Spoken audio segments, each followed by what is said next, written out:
예수 믿는 하나님의 자녀들은 시간이 흘러가면서 하나님을 점점 더 많이 깊이 알아가야 합니다.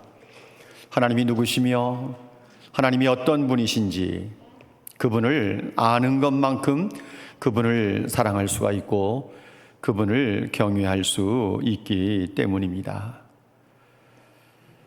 모세가 하나님께서 시내산에서 주신 십계명을 기록할 때 하나님이 이 모든 말씀으로 말씀하여 이르시되, 그러면서 십계명이 시작되기 전에 하나님에 대한 이런 표현을 했습니다. 나는 너를 애굽 땅 종되었던 집에서 인도하여 낸 너의 하나님 여호와니라. 이스라엘 백성들을 애굽 땅 종되었던 집에서 그들을 인도해낸 그들의 하나님 여호와라, 이렇게 말씀을 하셨습니다. 하나님께서 이스라엘 백성을 애굽 땅에서 인도해 내시기 위해서 10가지 재앙을 행하시면서 이스라엘 백성을 인도해 내시는데, 그렇게 하신 궁극적인 목적, 하나님께서 바로의 마음을 완악하게 하시고 그들 앞에서 표징과 이적을 행하시면서 이스라엘 백성들을 가나안 땅에서 건져 내신 그 궁극적인 목적은 출애굽기 7장 3절로부터 5절까지 있는 말씀 보시면 5절 말씀에 그 목적이 이렇게 나타나 있습니다. 애굽 사람들로 하여금 내가 여호와인 줄을 알게 하려 함이라. 하나님께서 원하시는 것은 이스라엘 백성들의 출애굽 사건을 통해서 애굽 사람이 이스라엘의 하나님이 여호와인 것을 알게 될 것을 원하셨던 것입니다. 그래서 이스라엘 백성들을 애굽에서 인도해 내시면서 출애굽기 12장 35절 말씀에 보면 이스라엘 백성들이 애굽 사람들에게 은금 패물을 구하고 의복을 달라고 구합니다. 그런데 36절 말씀에 보면 하나님께서 애굽 사람들에게 이스라엘 백성들이 은혜를 입게 만들어 주셔서 이스라엘 백성들이 달라는 대로, 요구하는 대로 은금 패물을 내어주고 의복을 다 주었어요.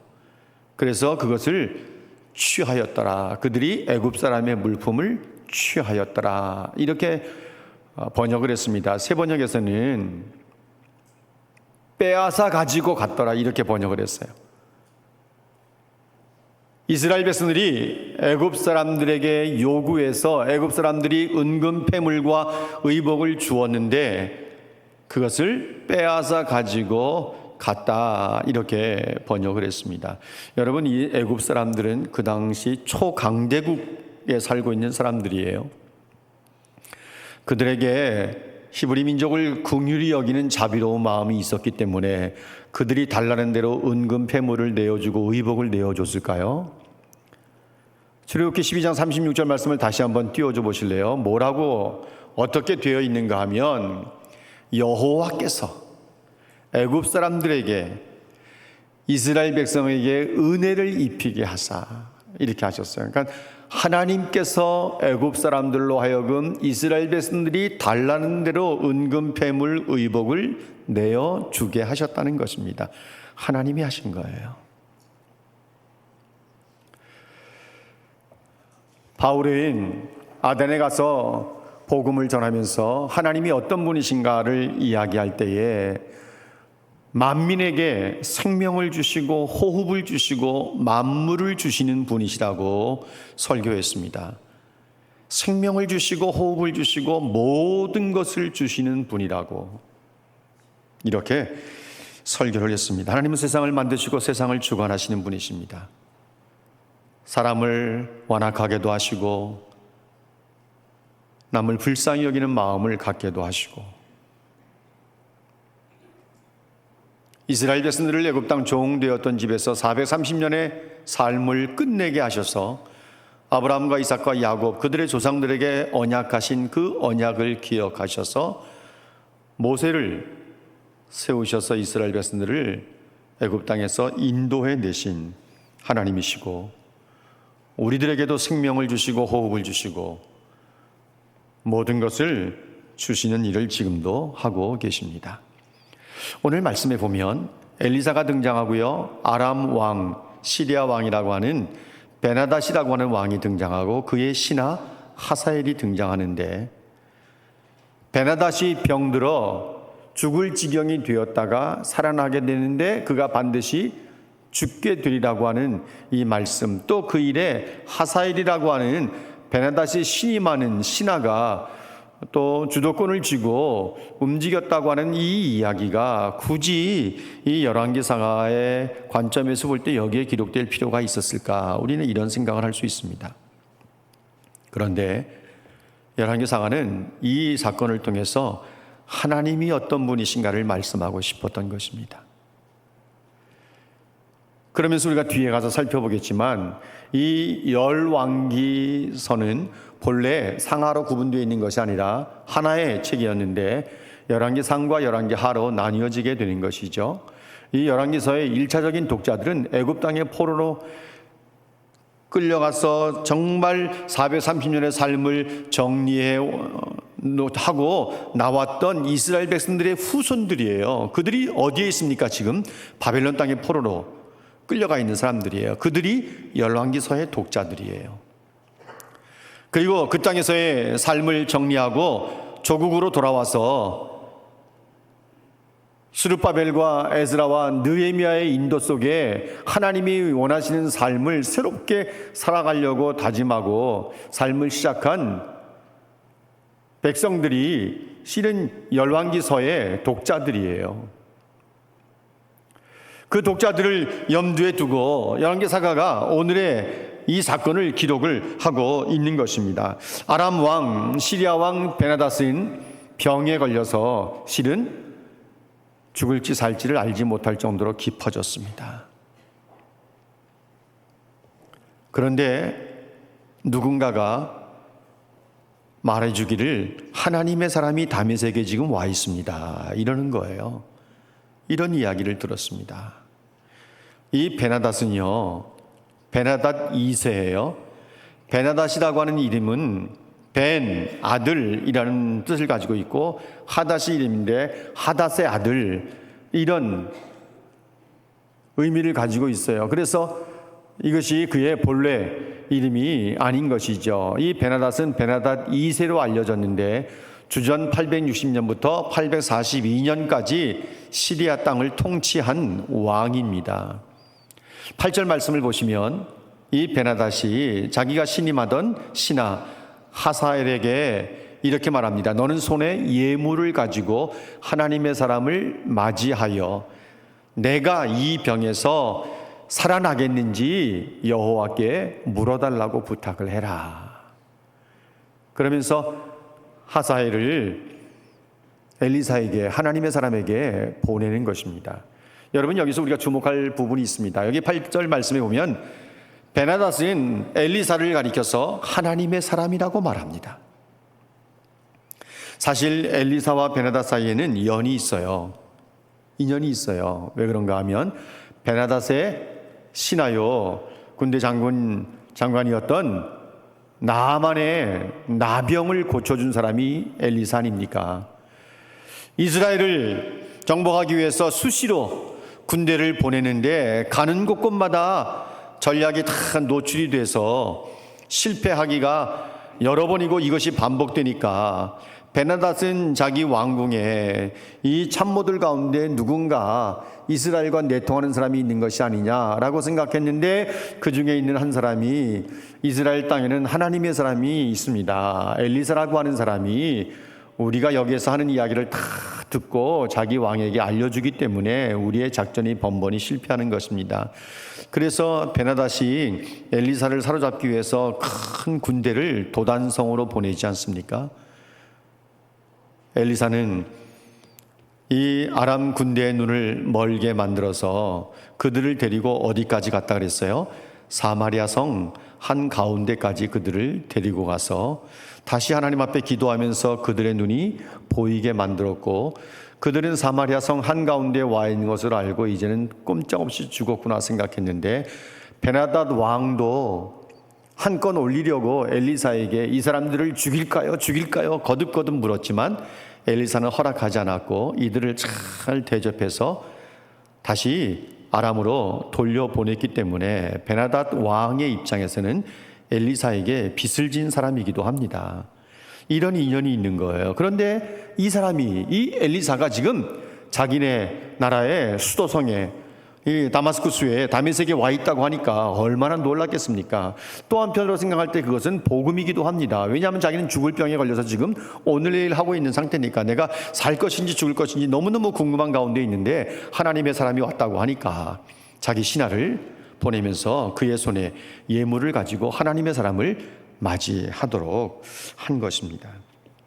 외국의 왕이 엘리사를 영접하기 위해서 자기가 신임하던 신하를 보내고 예물을 많이 준비해서 보낸다고 하는 것은 베나닷이 엘리사를 그만큼 인정하고 존중하는 마음이 있었기 때문이라고 우리는 생각할 수 있습니다. 그래서 성도들은 어디 있든지 누구와 함께 있든지 어느 곳에 있든지 그야말로 마태복음 5장에 있는 말씀처럼 빛과 소금으로 존재해야 되고 늘 선한 영향력을 끼치는 삶을 살아야 되는 것입니다. 베나닷은 하사엘에게 손에 예물을 가지고 하나님의 사람을 맞이하라. 그리고 자기가 이 병에서 살아나겠는지를 여호와께 물어봐 달라고 부탁을 합니다.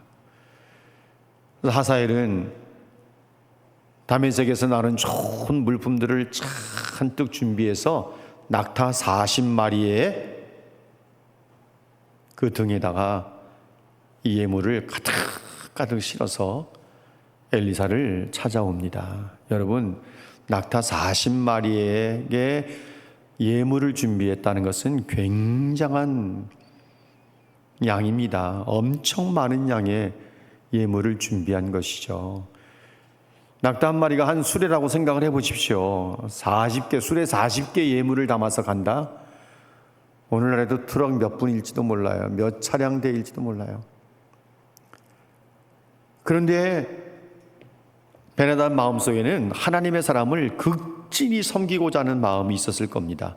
또 한편으로는 자기는 지금 죽을지 살지 모르는 상태에서 엘리야가 어떤 사람인지 그가 알고 있었기 때문에 내가 이 병에서 살아나겠는지 여호와께 물어달라고 부탁하는 것은 정말 한 번에 물음으로 끝나는 것이 아니라 나를 좀 살려달라고 하는 부탁의 의미가 그 속에 다 담겨 있지 않았겠나, 우리는 그런 생각도 해볼 수 있습니다.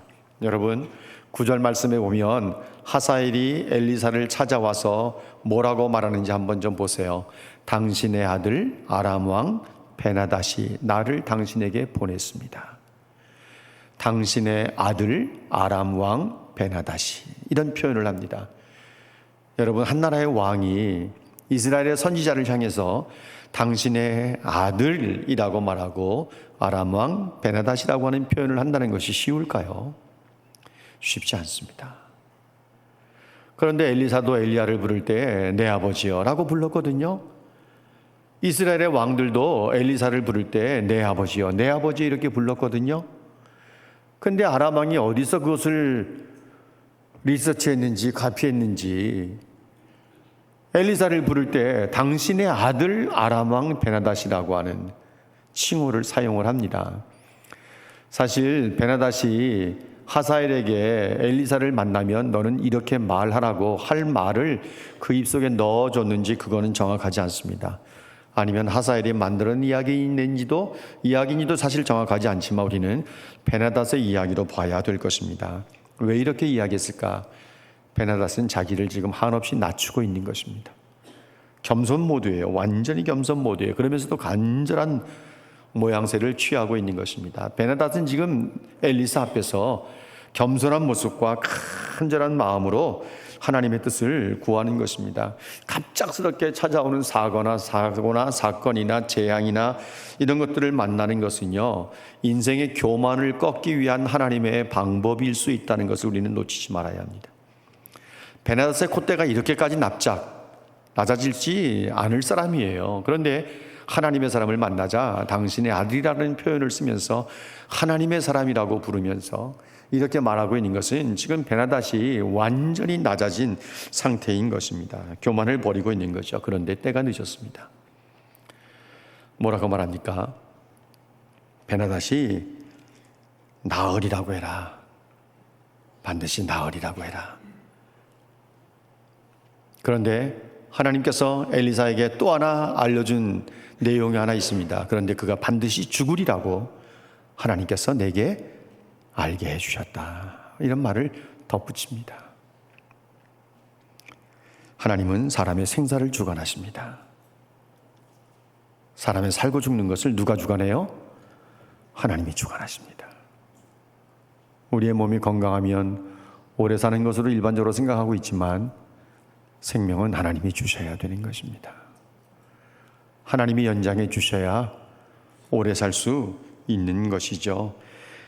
베네닷이 병에서 나으리라 그러나 그가 반드시 죽으리라고 하나님이 내게 알게 하셨다.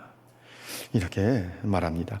베네닷은 병에서는 나을 것이지만 병으로 죽는 것이 아니라 신하의 손에 의해서 죽임을 당하게 될 것을 그가 꿈에라도 알았겠습니까? 살아날 것이라고 하셨습니다. 하는 엘리사의 이야기를 전해 주었을 때 베네닷이 뛸 듯이 기뻤을 것입니다. 뛸 듯이 기뻤을 거예요.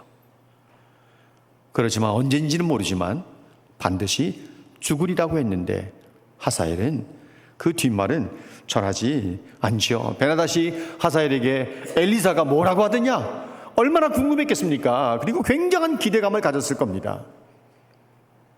그런데 기대하는 말을 하는 것입니다. 왕이 살아날 것이라고 했습니다. 여러분 얼마나 좋았을까요? 그런데 하사엘은 엘리사가 전해준 말을 전체 다 말하지 않았습니다. 반드시 죽을 것이라는 말은 하지 않았던 것입니다. 하사엘이 집에 들어와서 밤새도록 생각하고 고민했을 것입니다. 어떻게 할 건가? 하나님의 사람의 말을 그대로 믿어야 될 것인가? 하나님의 사람은 네가 아람의 왕이 될 것이라고 말씀해 주셨는데 이걸 믿어야 될 것인가? 밤새도록 고민했을 것입니다. 그리고 이튿날 이불에 물을 적셔서 베네닷의 얼굴에 덮어 그를 죽여버리고 자신이 왕이 되는데 이때가 주전 842년입니다. 인간은 한치 앞을 보지 못하는 연약한 존재입니다. 누구에 의해서 무엇에 의해서 언제 어떻게 죽을지 아는 사람 아무도 없어요. 그만큼 약한 존재고 어리석은 존재이기도 합니다. 베네닷은 자기가 신임하는 신하 하사엘에게 이렇게 죽게 될 줄은 정말 꿈에도 몰랐을 것입니다. 사랑하는 여러분, 권력이 있고 권세력이 있고 지식이 있고 명예가 있으면 뭐 하는 것입니까? 절대 권력을 가졌던 베네닷, 자신이 신임했던 신하에 의해서 이렇게 생의 마지막을 맞게 될 줄이야 누가 알았겠습니까? 1시간 뒤의 일도 제대로 알지 못하는 우리들입니다. 그래서 우리는 생사를 주관하시는 분이 하나님이신 것을 알고 우리를 낮출 수 있을 때까지 우리 자신을 낮추면서 하나님만을 신뢰하면서 살아가야 되는 것입니다. 여러분, 성도들이 말 절대로 함부로 하지 마세요. 빈정대는 말 하지 마시고 조크한다고 조크하는 것들도 즐겨하지 마시고 입에서 나오는 말이 있다면 진실한 말, 은혜로운 말, 소금과 같은 말, 그런 말들을 하십시오.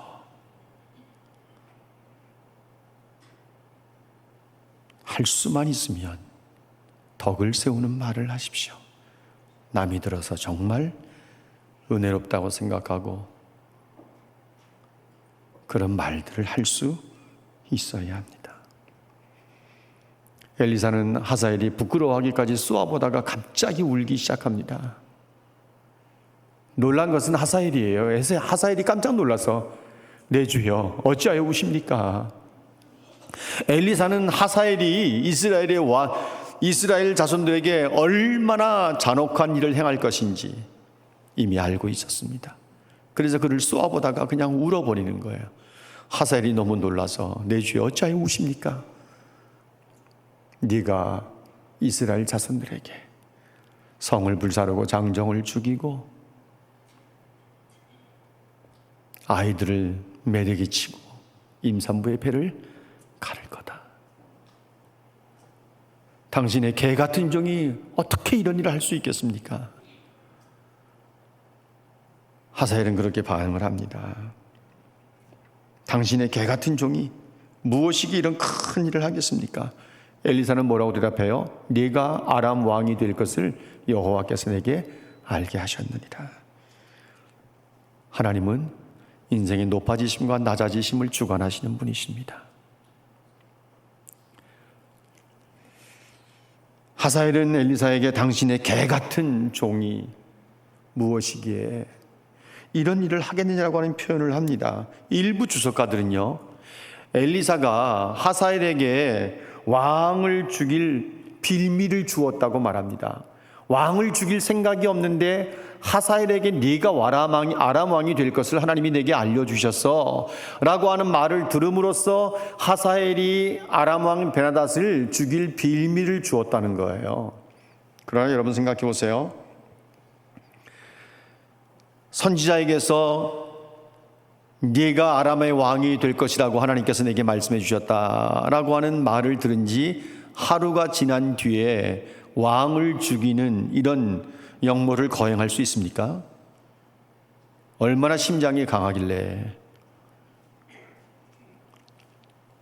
인간은 하사엘이 하룻밤이 지나서 그 이튿날 이불에 물을 적셔서 베나닷의 얼굴을 덮어서 그를 죽여버린 것은 그날 밤에 결정된 하룻밤 사이에 일어난 일이 아닌 것이죠. 하사엘은 오래전부터 왕위를 노리면서 기회를 엿보고 있었는데 하나님의 사람 엘리사가 여호와께서 네가 아람의 왕이 될 것을 내게 알려주셨다고 하는 말을 하셨다는 것을 들으면서 왕을 죽이는 일에 거사를 거행하게 된 것이죠. 그래서 성경의 내용들을 보면요, 하나님의 계획과 인간의 행동이 절묘하게 타이밍이 맞는 경우들이 있어요. 그래서 마치 엘리사가 왕이 될 것이라고 하는 말을 던짐으로써 하사엘이 왕을 죽이는 빌미를 제공해 줬다고 하는 오해를 낳게 되기도 하는 것이죠.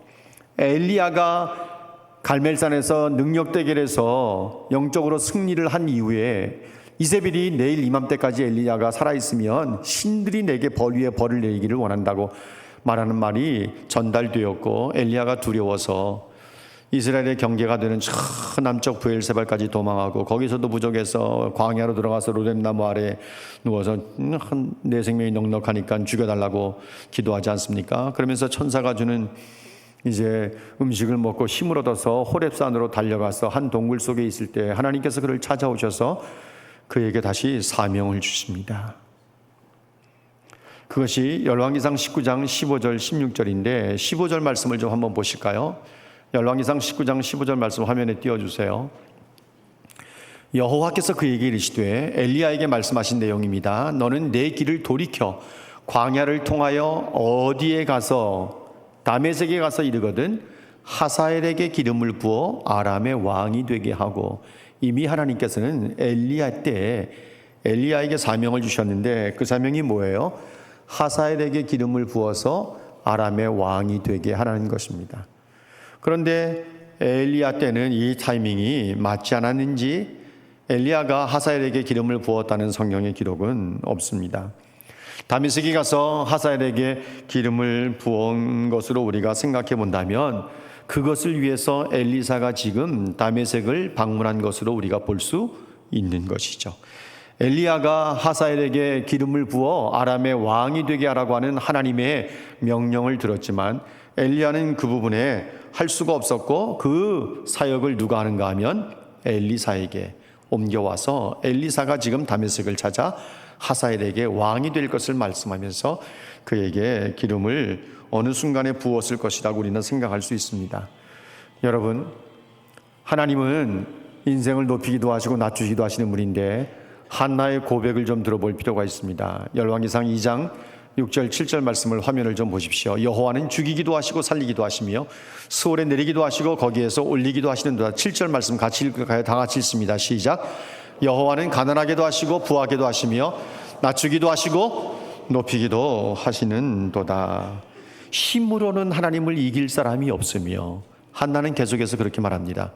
사무엘상 2장 9절에 힘으로는 하나님을 이길 사람이 없으며 사무엘상 2장 10절 말씀에 여호와를 대적하는 자는 산산이 깨어질 것이라고 말합니다.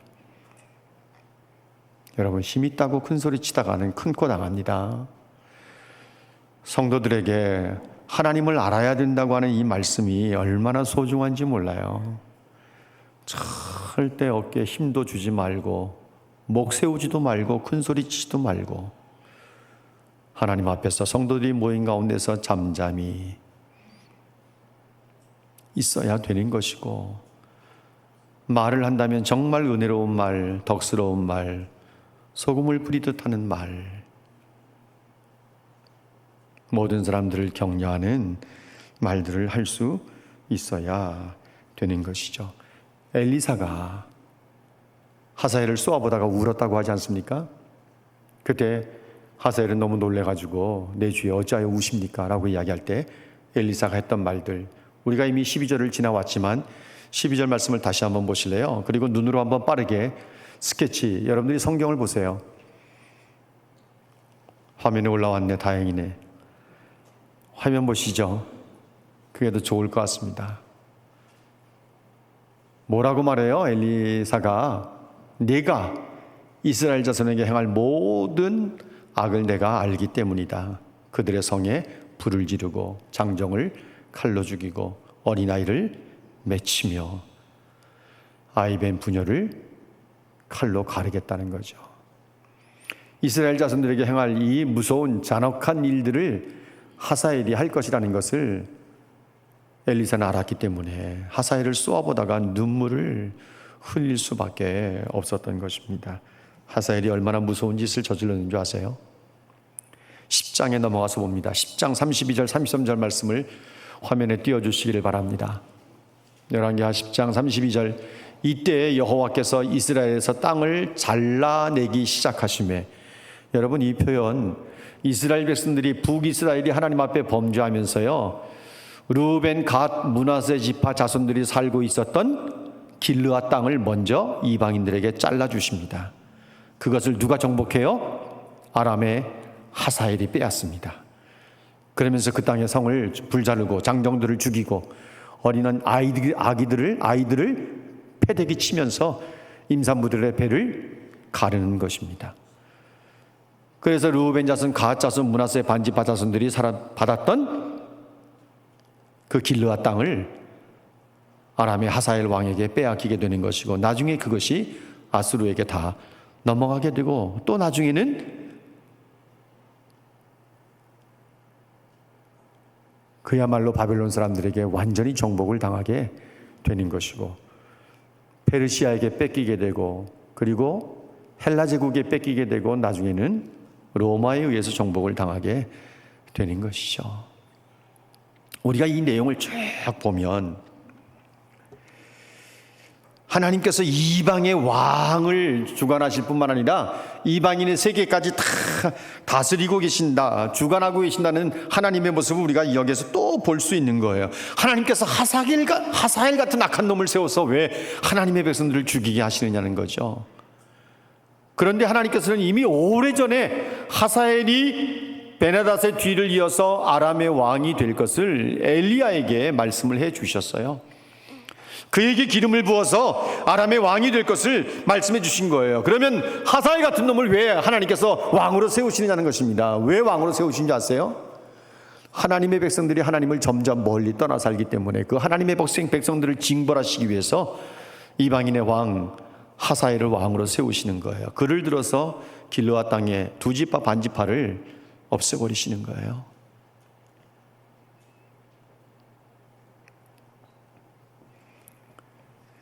하사엘을 왕으로 세워서 하나님을 떠나 사는 하나님의 백성들이라고 하는 이 사람들을 징벌하시는 도구로 쓰시는 거예요. 하나님께서 하나님의 백성을 다스리는 방법 가운데 하나입니다. 이방인들 가운데 악한 사람들을 들어서 하나님의 백성들을 징계하시고 다스리고 통치하시는데 쓰시기도 하신다는 거예요. 말씀드린 것처럼 앞에 잠깐 말씀드렸습니다만 이 역사 이야기는요, 독자들이 누구예요? 바벨론 땅에 포로로 끌려가 있는 사람들이고 장차 70년의 삶을 마치고 조국으로 돌아오게 되는 사람들이에요. 그들이 하나님 앞에 범죄했기 때문에 하나님께서 하사엘을 통해서 길르앗 땅을 그들에게 넘겨버리시고 그 성을 불사르고 장정들을 죽이고 아이들을 패대기 치고 임산부의 배를 갈랐던 이스라엘 백성들은요, 이 유다 백성들은요, 바벨론 땅의 포로가 되어서 끌려온 이유를 이해를 못했어요. 왜 하나님께서 우리들에게 이렇게 하시는가? 이 이야기를 기록하면서 독자들은 이 백성들이 읽을 때 뭔가를 깨닫기를 원하셨던 거죠. 조국으로 다시 돌아온 백성들, 정말 정신 차리고 그들이 바벨론 땅에 70년의 포로 생활을 하고 돌아온 것에 대한 깨달음을 가지고 정신 차리고 하나님의 말씀에 따라서 살아가야 될 것을 기대하면서 열왕기사가는 역사적인 이야기들을 쭉 남겼는데, 이들이 어느 정도는 에스라와 느헤미야 때는 제대로 살고 있는 것 같았는데 조금 세월이 지나가면서 하나님께서는 말라기 선지자를 통해서 차라리 성전문을 닫을 자가 있었으면 좋겠다고 할 정도로 하나님을 떠나 살기 시작했어요.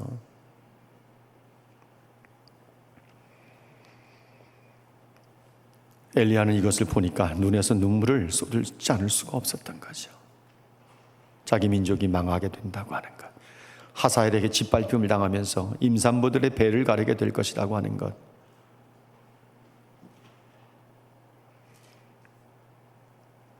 예수님께서 예루살렘 성을 바라보시면서 돌 위에 돌 하나도 남지 않고 다 무너지리라고 하시면서 그 성을 바라보시면서 자기 민족의 앞날을 생각하면서 우셨습니다. 예수님이 우신 경우가 3번밖에 안 돼요. 그런데 그 가운데 한 번이 예루살렘 성을 바라보시면서 우신 거예요.